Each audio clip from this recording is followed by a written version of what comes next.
You know, out in the old Oklahoma territory, there was a man whose real life was so wild it made fiction look, well, boring. We're talking about a lawyer who settled arguments with law books and with six-shooters. This is the incredible story of Temple Houston. And at the very heart of this whole wild tale is one single courtroom performance. A speech so powerful, people are still talking about it over a century later. It's a story that proves, out in the Wild West, the deadliest weapon wasn't always a gun. Sometimes it was just the right words from a brilliant lawyer. So the man's name was Temple Houston. And yep, you guessed it, that Houston. He was the youngest son of the legendary Texas hero Sam Houston. But you can imagine, growing up in the shadow of a giant like that, well, it's tough. Temple was absolutely determined to carve out a legacy that was all his own. I mean, his life started with a bang, born in the Texas governor's mansion. But tragedy hit him hard and fast. He was an orphan by the time he was just 7 years old. But even that didn't stop him. The guy's brilliance was just undeniable. He becomes the youngest lawyer in all of Texas and even gets elected as a state senator. But in 1894, he makes a move that changes everything. He packs up for Woodward, Oklahoma territory to build a name that was truly his. And it was right there, in the rugged, dusty frontier town of Woodward, that the man really became a myth. This is where his reputation as this brilliant, completely unpredictable, and, let's be honest, dangerously theatrical lawyer was forged in a series of events you almost have to hear to believe. I mean, get this. His life in Woodward reads like something out of a movie. At one point, he survived an assassination attempt because the bullets were literally stopped by a thick law book he was carrying.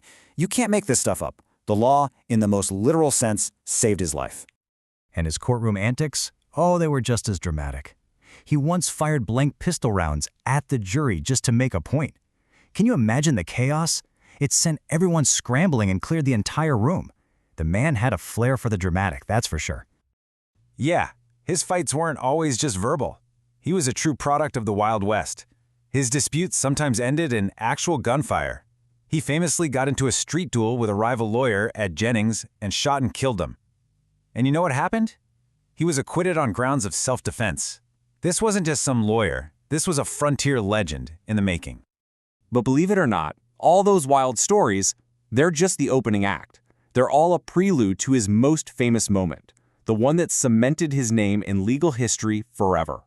The trial of a woman named Minnie Stacey. Okay, so let's set the scene. The year is 1899.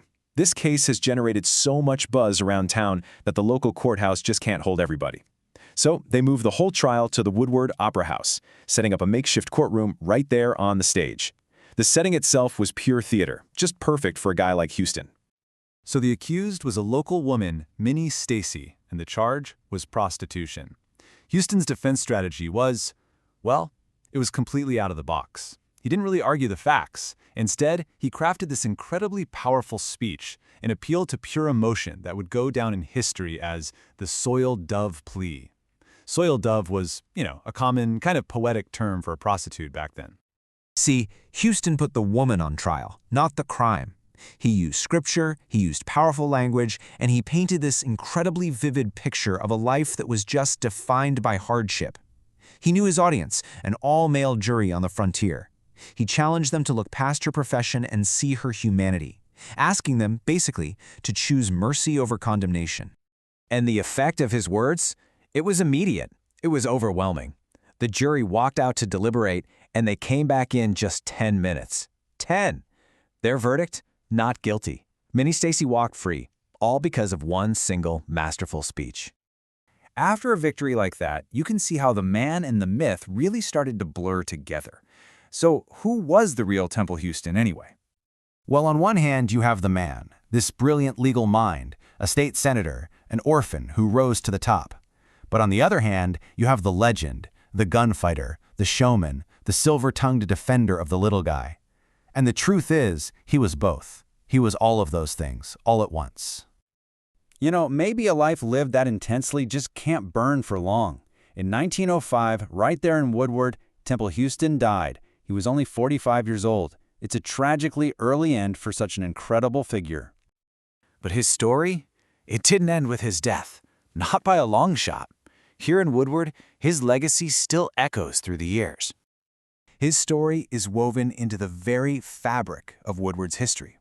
That famous soiled Dove Plea is still studied in law schools today as just a masterclass in the art of persuasion. And in the town he called home, his incredible story is kept alive as a true cornerstone of local history. And hey, if you ever want to connect with this history yourself, you totally can.